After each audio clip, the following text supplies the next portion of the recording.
Alhamdulillah Rabbil Alamin. Wassalatu wassalamu ala ashrafil anbiya'i wal mursalin wa ala alihi wa ashabihi wa man tabi'ahum bi ihsanin ila yaumiddin. Amma ba'd. Rekan-rekan kaum muslimin muslimat yang dirahmati oleh Allah Subhanahu wa taala, segala puji bagi Allah yang telah menuntun kita dan memberikan anugerahnya. Di antaranya keistiqomahan di dalam program Thalabul Ilmi, di mana pada hakikatnya ini bagian terpenting dalam kehidupan kita selaku menjadi hamba Allah Subhanahu wa taala. Karena Allah sendiri yang berfirman, yarfa'illahu alladhina amanu. Allah akan mengangkat derajatnya orang-orang yang beriman. Walladzina utul ilma darajat. Dan Allah juga akan mengangkat orang-orang yang berilmu itu lebih tinggi derajatnya dengan orang-orang yang tidak memahami ilmu agama ini. Dan di seluruh buku-buku referensi terkait dengan mensucikan jiwa atau tazkiyatun nafs, pasti ada pembahasan tentang alamat sihhatil qulub, tanda-tanda sehatnya hati. Dan di antara tanda terbesar sehatnya hati yaitu bergegas atau adanya semangat untuk mengais ilmu. Ilmu dimaksud di sini adalah ilmu diniyah, ilmu agama. Begitu juga sebaliknya.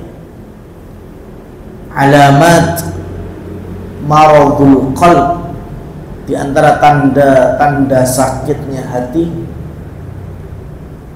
yaitu jauh dan enggan atau males-malesan di dalam mengais ilmu agama ini. Rekan-rekan sekalian yang dirahmati oleh Allah Subhanahu wa taala, kalau pertemuan yang lalu kita telah membahas macam-macam hati yang terbagi menjadi tiga. Ada hati yang sehat, ada hati yang sakit, dan na'udzubillah ada juga hati yang mati.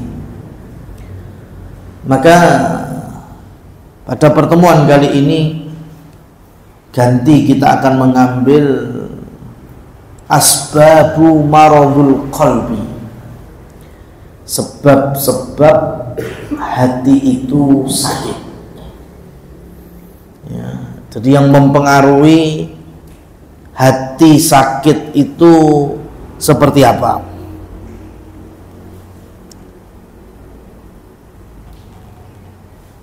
Dikatakan di dalam kitab Tazkiyatun Nufus, i'lam annal ma'asi kulluha sumumun lil qalbi. Ketahuilah bahwa maksiat semuanya sudah, apapun jenisnya, apapun bentuknya, kalau itu memang disebut dosa, maka semua kemaksiatan kepada Allah itu adalah racun hati yang menyebabkan hati itu sakit.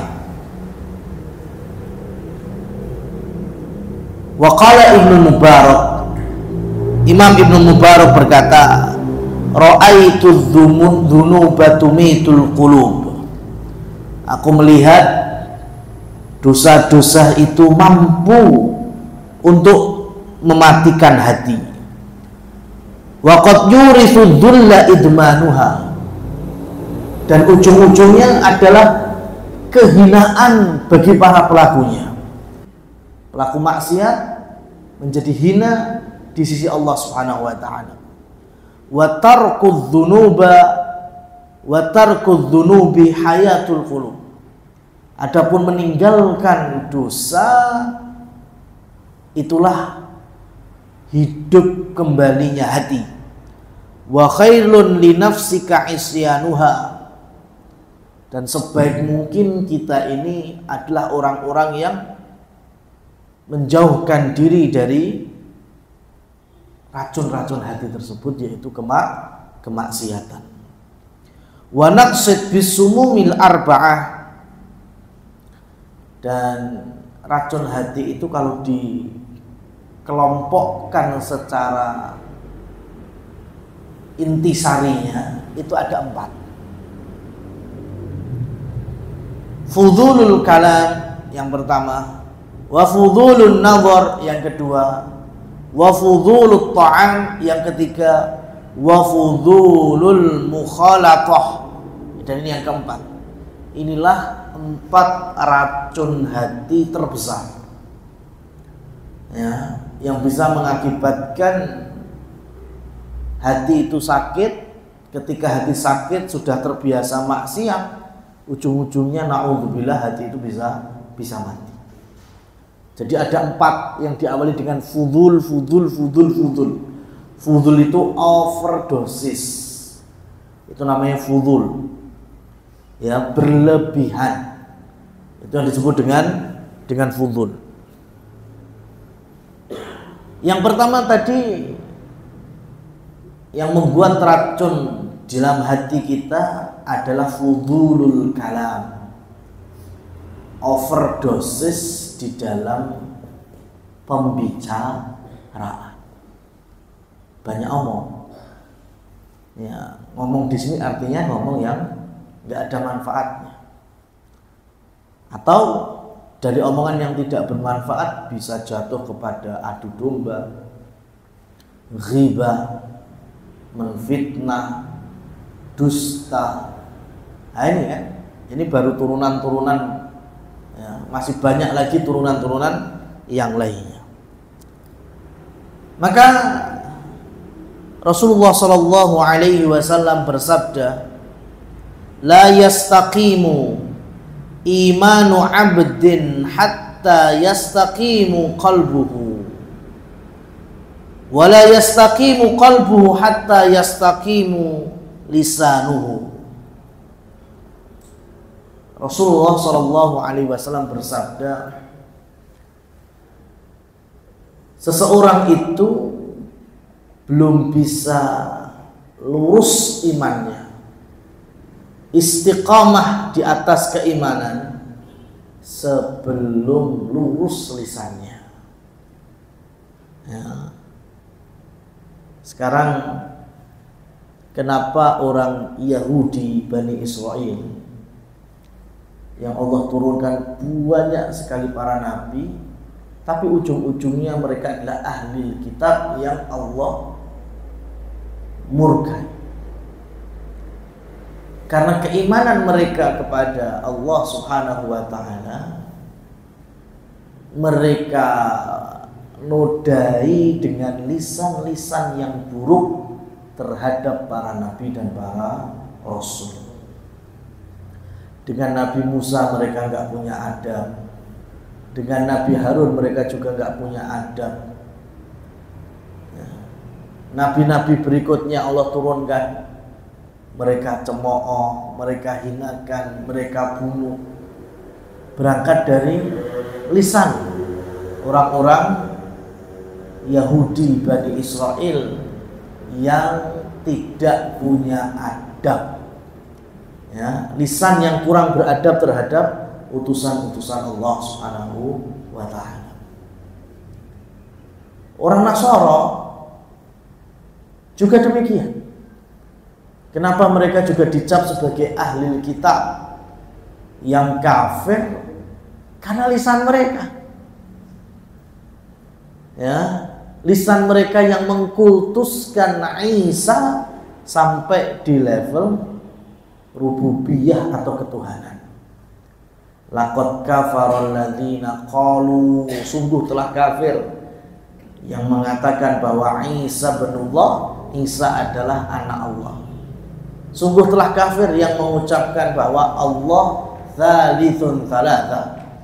Allah bagian dari Trinitas.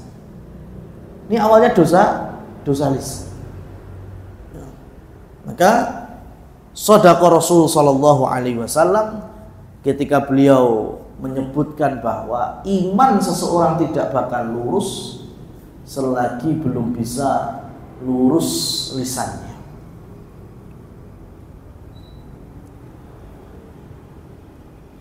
Dan dari hadis riwayat Imam At-Tirmidzi, Rasul sallallahu alaihi wasallam menyebutkan bahwa man kathura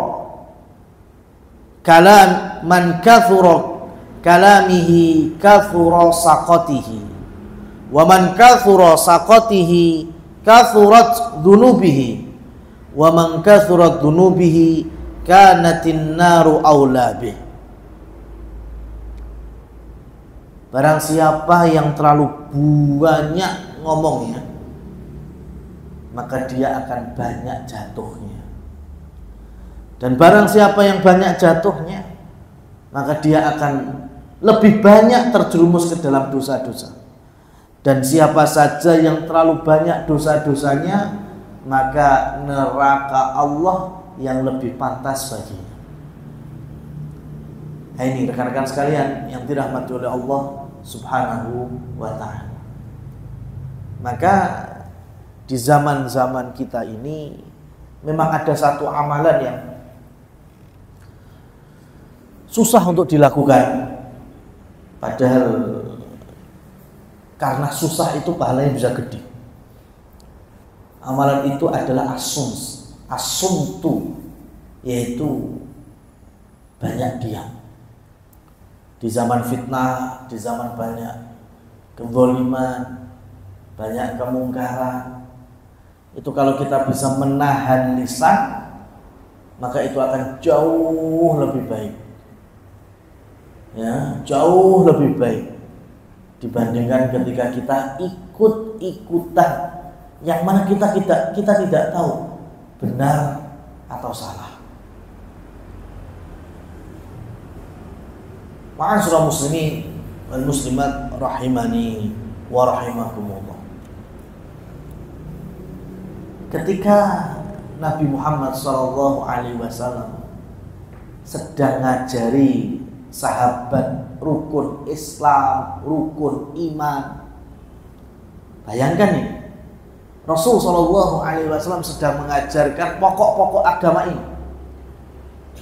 Ya, kita nggak boleh memerangi orang selagi masih bersyahadat. Ya. Kemudian rukun berikutnya adalah menegakkan sholat, berpuasa di bulan Ramadannya, mengeluarkan zakatnya, dan yang mampu melaksanakan ibadah haji di tanah suci. Maka kemudian Rasulullah SAW menambahkan, ala ukhbiruka bimilaki hadhi kulli. Mau enggak kalau aku beritakan kepada kalian bisa bagus mengaplikasikan rukun iman, kalian bisa bagus mengaplikasikan rukun Islam, kalian akan baik di dalam memahami agama ini dan mengamalkannya. Kemudian sahabat menjawab, bala ya Rasulullah. Iya, beritahu apa ya kunci suksesnya kita di dalam beragama ini. Kemudian Rasul SAW sambil memegang lisannya, beliau tarik lidahnya ini sambil bersabda, kuffa alaika hadza. Cukupkan kalian dari lidah ini. Artinya sudah, perkara lisan hati-hati. Ya, kalau mau ngomong, kalau mau berbicara, dipikir dulu ini membawa manfaat atau madharat. Ada baiknya atau malah banyak buruknya. Kalau baik silahkan berbicara. Kalau ada manfaat silahkan berbicara. Tapi kalau jatuhnya ghibah, jatuhnya dusta, ya, jatuhnya mencederai kehormatan saudara kita dan lain seterusnya, Maka kata Rasul, kuffa alaika hadza. Kemudian Mu'adz bin Jabal bertanya balik, ya Rasulullah, wa inna lamu'akhaduna bima natakallam bih. Ya Rasul, masa hanya dengan perkara yang sepele ini, sesuatu yang tidak bertulang, kata orang zaman sekarang, kita akan diseret ke surga Allah dari apa yang kita ucapkan? Ya. Kemudian Rasul sallallahu alaihi wasallam menjelaskan, ya Mu'adz, wa hal yakubbun nas fin nari ala wujuhihim aw qala ala manakhirihim illa hasaida alsinatahum. Bukankah kalian semua banyak yang tahu bahwa besok banyak sekali dari manusia yang wajahnya diseret ke neraka, ya, jadi dijelungup nesek kemudian diseret untuk masuk siksa neraka Allah, dan itu ujung-ujungnya dikarenakan hasil dari lisannya ketika di dunia. Ya. Rasul sallallahu alaihi wasallam ketika mendoakan sebut nama, jadi Rasul mendoakan keburukan sebut nama bagi Umayyah bin Khalaf, ya, kemudian ada Walid bin Mughirah, tokoh-tokoh Quraisy yang sebelumnya Rasul sallallahu alaihi wasallam banyak sabarnya. Tapi orang-orang ini semakin hari bukannya tambah ngerem tapi tambah ngegas. Apa yang mereka lakukan? Menghina Islam dan dakwahnya Rasulullah SAW dengan lisannya, ya, dengan ucapan-ucapan keji dan kotornya, sampai mereka berulang kali mengatakan, kalau memang Allah itu menurunkan nabi, kalau memang Allah itu menurunkan utusannya, kenapa harus kamu, wahai Muhammad? Ya, kayak nggak ada orang lain lagi aja. Ucapan seperti ini berangkat dari mana? Dari lisan. Ya, padahal Allah Subhanahu wa taala berfirman, wallahu a'lam yaj'alu risalatahu. Allah yang Maha mengetahui kepada siapa Allah akan berikan risalah kenabian, di daerah mana Allah akan turunkan utusannya. Itu hak prerogatif Allah Subhanahu wa taala. Tapi tokoh-tokoh musyrikin, mereka berani mengucapkan dengan lisan mereka, kalaupun Allah menurunkan nabi, oke lah, nggak masalah. Tapi kenapa harus kamu, ya Muhammad? Ini kan menyakitkan, ya, menghina Rasulnya, otomatis juga menghina Allah Subhanahu wa taala. Maka Rasul kemudian mendoakan, ya, dipasrahkan semuanya kepada Allah Subhanahu wa taala. Aku pasrahkan Umayyah bin Khalaf kepadamu, ya Allah. Aku pasrahkan Walid bin Mughirah kepadamu, ya Allah. Padahal sebelumnya Rasul masih bisa banyak sabarnya, ya, karena lisan dari orang-orang Quraisy. Ya. Maka ini yang menjadi catatan pertama yang bisa meracuni hati, yaitu fudulul kalam. Nah, hari ini fudulul kalam atau banyaknya ngomong itu juga bisa diwakilkan dengan ibu jari, ya, dengan komentar di sosmed, ya, dengan membuat story atau status dan yang sejenis. Karena jemari kita hari ini sebagai wakil dari lisan kita, maka hati-hati, ya, semakin banyak kita punya akun, maka akan semakin banyak hisab kita, ya, dari lisan kita yang diwakilkan oleh jemari atau khususnya ibu jari kita ini. Dan Rasul sallallahu alaihi wasallam memberikan jaminan, Wa may yatakaffal lima baina lihyaihi wa fakhidhaihi atakaffal lahu bil jannah. Dikeluarkan oleh Imam Al-Bukhari. Barang siapa yang bisa menjamin aman, kata Rasulnya, dari dosa, dari maksiat. Barang siapa dari umatku ini yang bisa menjamin dua hal. Yang satu yang ada di antara pahanya. Apa itu maksudnya? Kemaluan. Siapa yang bisa menjaga kemaluannya? Ya, hanya diperuntukkan kepada pasangan yang sahnya, suami dan istrinya. Maka ini faktor yang pertama. Dan yang kedua, siapa yang bisa menjamin juga bisa menjaga antara dua bibirnya. Maksudnya lisan. Maka Rasul Shallallahu Alaihi Wasallam menjamin orang yang menjaga dua perkara ini dengan jaminan surga. Ya, jadi yang bisa menjaga kemaluannya dan juga bisa menjaga lisannya, kata Rasul Shallallahu Alaihi Wasallam, aku akan jamin baginya surga Allah Subhanahu wa Ta'ala.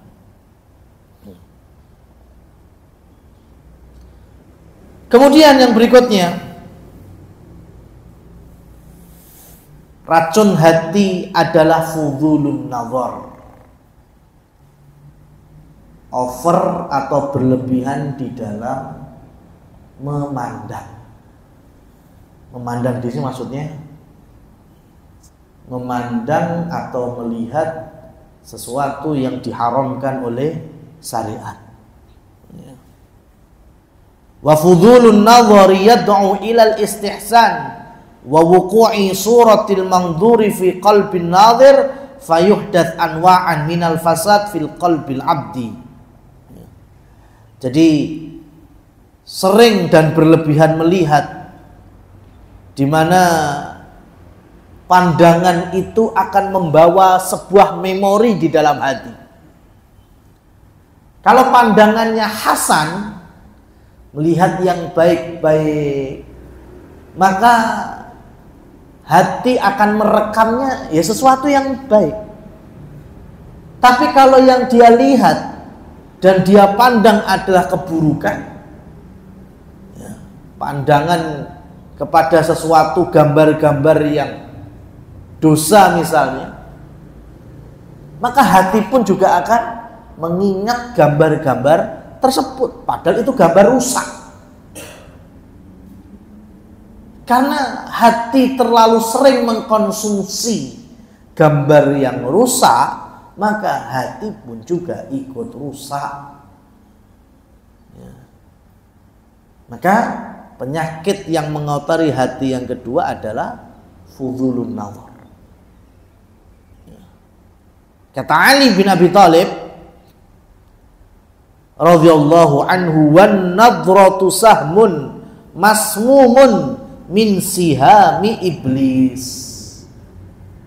Pandangan itu adalah anak panah yang beracun dari anak panah iblis. Faman ghadza basarahu lillah awrafahu halawatan yajiduha fi qalbihi ila yaumi yalqa. Dan barang siapa yang bisa menjaga pandangannya dari hal-hal yang Allah haramkan, maka Allah akan berikan nikmat di dalam hatinya, rasa manis di dalam ketaatan dan keimanan, sampai dia berjumpa dengan Rabb-nya di hari kiamat. Ya. Hari ini apalagi susah lagi. Ya, hati-hati. Rasul Shallallahu Alaihi Wasallam pernah bercerita seorang ahli ibadah yang bernama Barsiso. Ya, ini riwayatnya ada dua. Barsiso itu ahli ibadah di antara umatnya Nabi Isa. Jadi kejadiannya sebelum Nabi SAW lahir. Maka beliau bisa menceritakan. Jadi dulu ada 3 orang laki-laki yang mana punya adik perempuan. Nah, riwayat yang pertama, 3 orang laki-laki yang mana adalah pewaris dari sebuah kerajaan harus keluar dari kerajaannya untuk berperang atau ekspansi kemana. Otomatis adik mereka di istana sendiri. Artinya nggak ada orang yang dekat. Adanya paling cuma budak-budak dan prajurit-prajurit sisa. Itu riwayat yang pertama. Riwayat yang kedua, adik perempuannya ini sakit, yang banyak orang bilang sakitnya karena disihir, disantet. Nah, itu prolognya itu.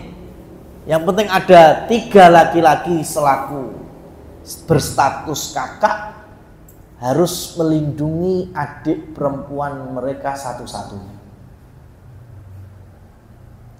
Maka entah karena adiknya sakit atau mereka harus pergi, otomatis kan adiknya harus ada yang melindungi.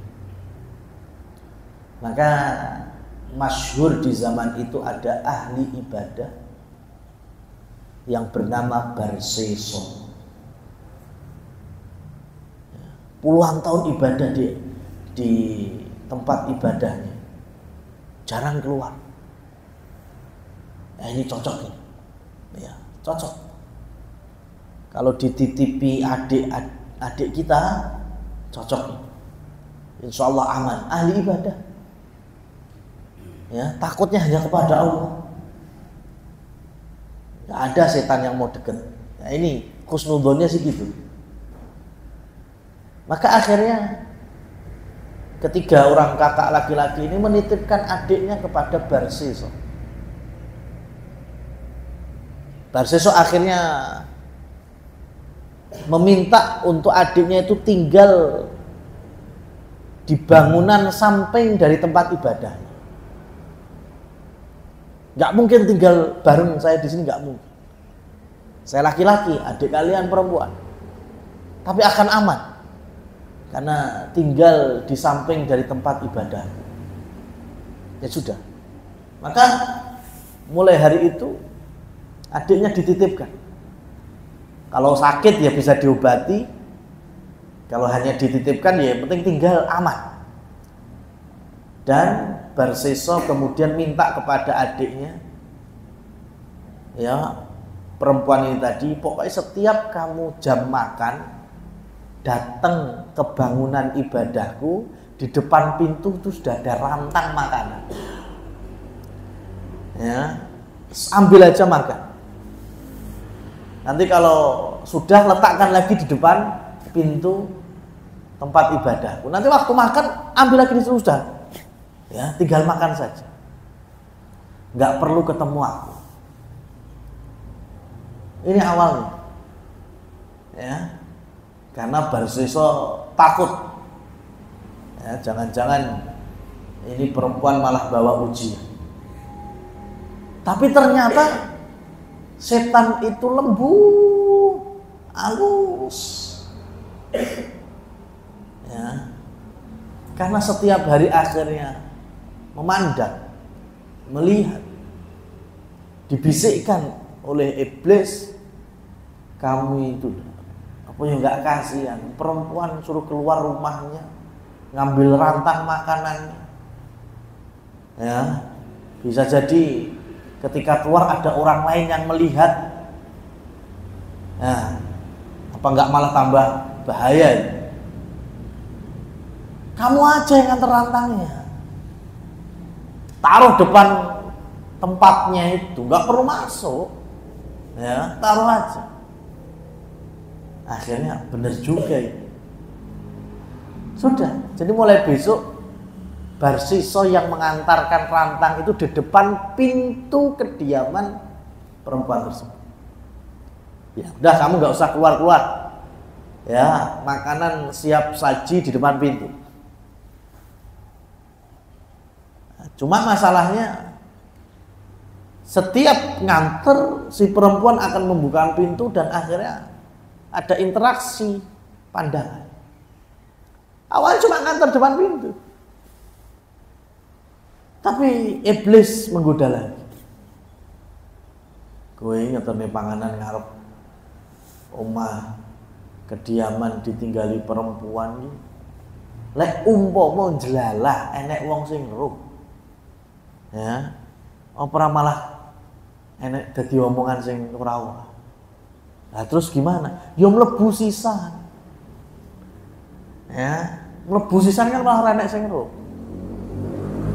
Akhirnya beberapa waktu kemudian gak cuma nganter depan pintu, tapi masuk. Ya namanya kalau udah masuk ya otomatis ada basa-basi, ada obrolan. Nah, berangkat tadi dari pandangan mata, kemudian sampai akhirnya semakin dekat, sampai akhirnya masuk, ya. Berdua dengan wanita, akhirnya terjadilah perzinahan antara Barsiso dengan perempuan ini tadi. Hamil. Ya. Maka ketika hamil, iblis membisikkan lagi. Engko lek mas-mase kayak teko ngerti adine hamil gara-gara kowe apa ora? Ya kan? Diuyeng-uyeng. Ya, apa enggak dihukum kan? Terus gimana? Iblisnya membisikkan, "Yo, habisi sekalian." Ya, kubur dalam rumah ngono wae. Enggak ada yang tahu. Kalau kakaknya datang bilang saja, saya udah ngobati tapi ternyata malah adikmu diculik apa gimana kan bisa. Oke lah. Walhasil akhirnya dibunuhlah perempuan tersebut. Nah, ini hati Barsiso yang awal ahli ibadah sudah mulai banyak kotornya. Dibunuh. Padahal puluhan tahun menjadi ahli ibadah, bunuh perempuan yang sedang hamil dan itu perbuatan dia sendiri dari menzinai.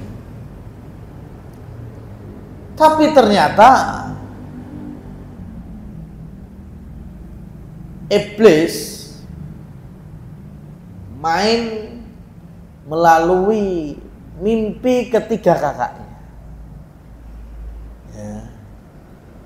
Jadi kakak yang pertama dimeni masalah adiknya itu. Sampai dikasih tahu tuh kuburannya. Paginya cerita ke dua adiknya. Allah mimpi tok gak. Insyaallah adik dewe aman mbek Barsiso kok. Malam berikutnya kakak yang kedua yang dimeni persis. Ya, persis.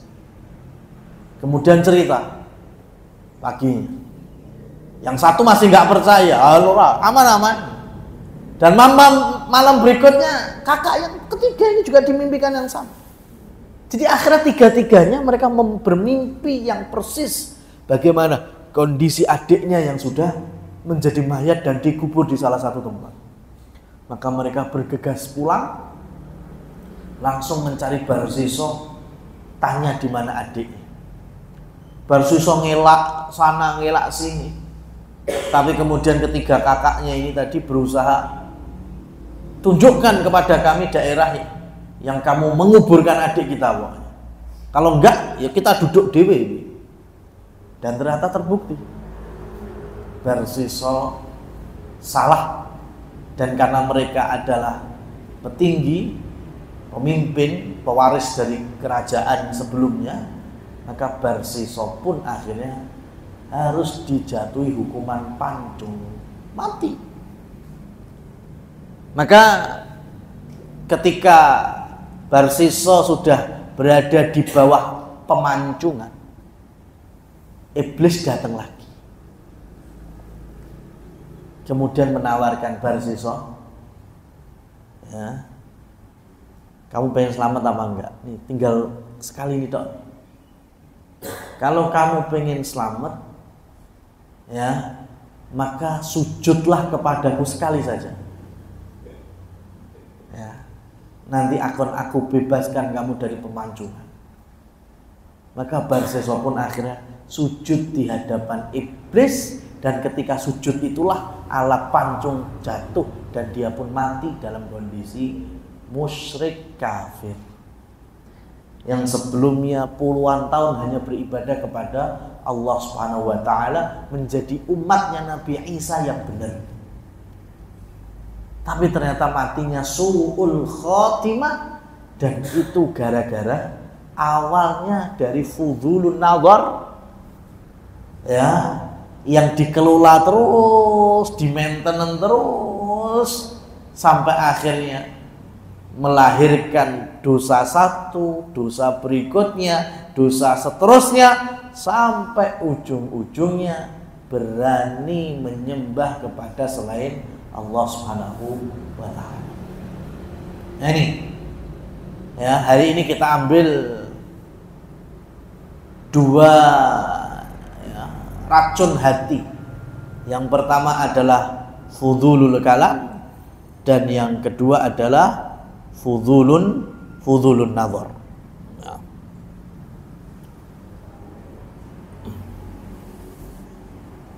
Dikatakan oleh sebagian para ulama, bainal aini wal qalbi munfidun wa tariqun, fa idza kharabatil ain wa fasadat kharabal qalbu wa fasada wa sara kal masbalah allati hiya mahallun najasat wal qadurat wal awsakh.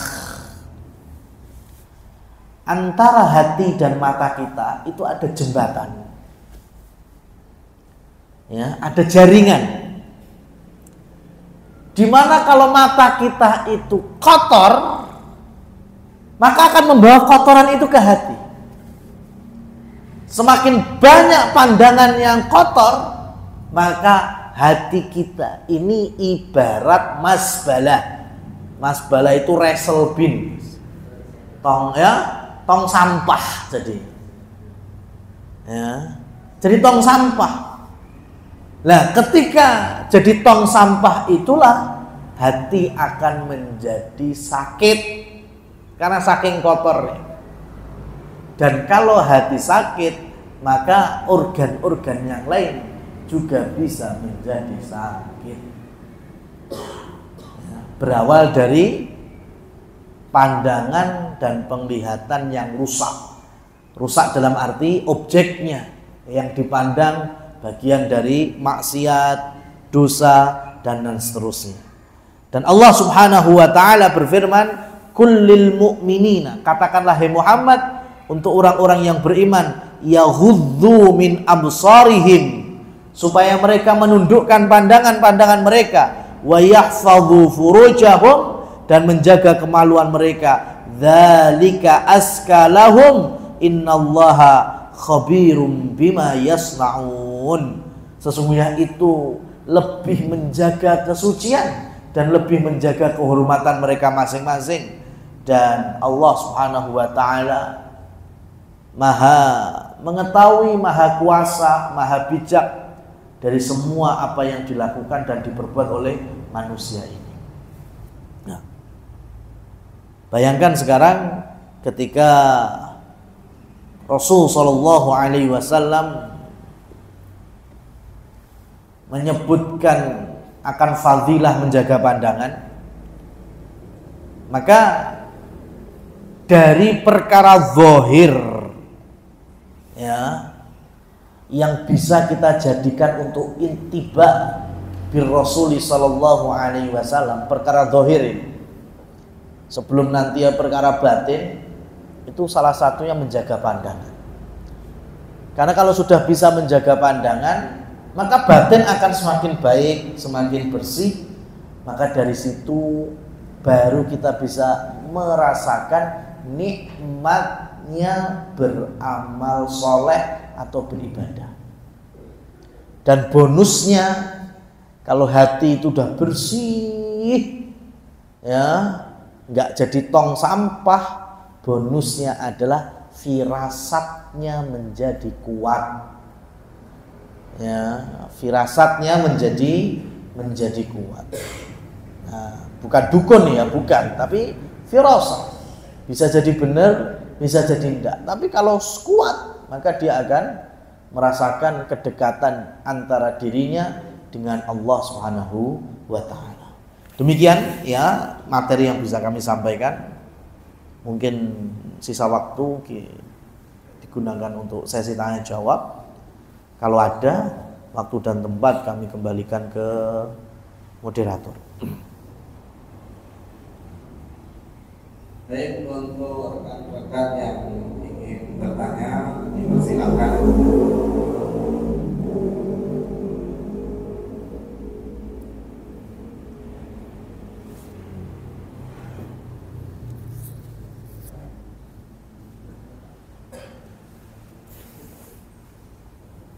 Ya, terima kasih Ustaz. Pertanyaannya begini Ustaz, terkait penyakit hati ya di situ. Kebanyakan yang dirasakan itu timbul itu pasti kan dari hal-hal negatif yang muncul di hati. Contoh seperti iri, terus suzon seperti itu. Yang mengumpul di hati terus muncullah kalimat, kalau istilah Jawanya kek ya gitu. Nah itu seperti itu. Nah, yang saya tanyakan di sini misal seperti ini, ketika seseorang itu menyaksikan atau melihat, baik itu secara langsung ataupun tidak langsung, bisa melihat, bisa mendengar suatu kezaliman, yaitu ketika ada sesuatu yang dikatakan tidak tepat pada tempatnya seperti itu, tapi dia tidak memiliki kuasa untuk bisa merubahnya. Kalau maksimal dia hanya bisa mendoakan, meskipun itu yang paling situ itu ketidakpuasannya itu malah juga bisa bikin penyakit hati pada dalam artian hatinya itu jadi istilahnya wah gak iso mulu seperti itu, tapi terus melihat suatu keburukan tersebut begitu, sedangkan dia tidak memiliki kuasa seperti itu. Contohnya misal kita melihat kezaliman yang oleh oknum-oknum yang ada di negara Indonesia, misalnya seperti itu, kita lihat berita, tapi kita tidak bisa melakukan apa-apa, gitu. Bisa mendalam, itu juga bisa jadi overthinking seperti itu. Terima kasih Ustaz. Barakallahu fikum. Allah Subhanahu wa taala memberikan kaidah la yukallifullahu nafsan illa wus'aha. Allah akan memberikan beban itu sesuai dengan kemampuan hambanya. Artinya ketika kita melihat kezaliman, ketidakadilan atau sesuatu apapun yang memang karena kita sudah mulai tahu hukumnya, kita sudah mulai mengerti bahwa ini sebetulnya nggak bisa didiamkan. Tapi di sisi lain, ya kita bukan siapa-siapa. Ya, di sisi lain mungkin di rumah kita punya wewenang karena ibu dari seorang anak atau suami yang di bawahnya ada istri dan anak-anak. Tapi di luar itu dia nggak punya kekuatan sama sekali. Dan yang terjadi akhirnya segala apa yang dia lihat dari kezaliman hanya bisa merubahnya melalui hati, yaitu dengan doa. Apa yang kalau setiap hari kita seperti ini, kemudian hati kita akan jadi sakit, ya, terdapat racun hati, maka jawabannya enggak. Bahkan dengan kita sering mengingkari kemungkaran dengan hati, meskipun ini yang paling rendah, tapi karena dengan itu kita mendoakan, lisan kita mendoakan, hati kita juga pengen merubahnya, tapi memang belum ada kemampuan, maka ini malah bisa menjadi pengeces hati. Semakin orang banyak berdoa kan berarti hatinya semakin bersih, semakin banyak tawakalnya kepada Allah, semakin paham bahwa kita ini betul nggak ada daya dan upaya kecuali semuanya datangnya dari Allah Subhanahu wa Ta'ala. Ya, jadi kita nggak dibebani kalau mamanya hanya bisa berdoa, kemudian karena kita nggak mampu apa nanti kita dosa, enggak. Ya karena memang kita bisanya di level itu. Yang berdosa adalah ketika kita mampu untuk merubah, tapi memang etok-etok nggak bisa merubah. Lah itu yang bisa dosa. Tapi kalau memang nggak bisa cuma mendoakan, maka tidak ada dosa baginya, dan semoga doanya itu berpahala dan bisa menjadikan hatinya semakin bersih. Wallahu a'lam bishawab.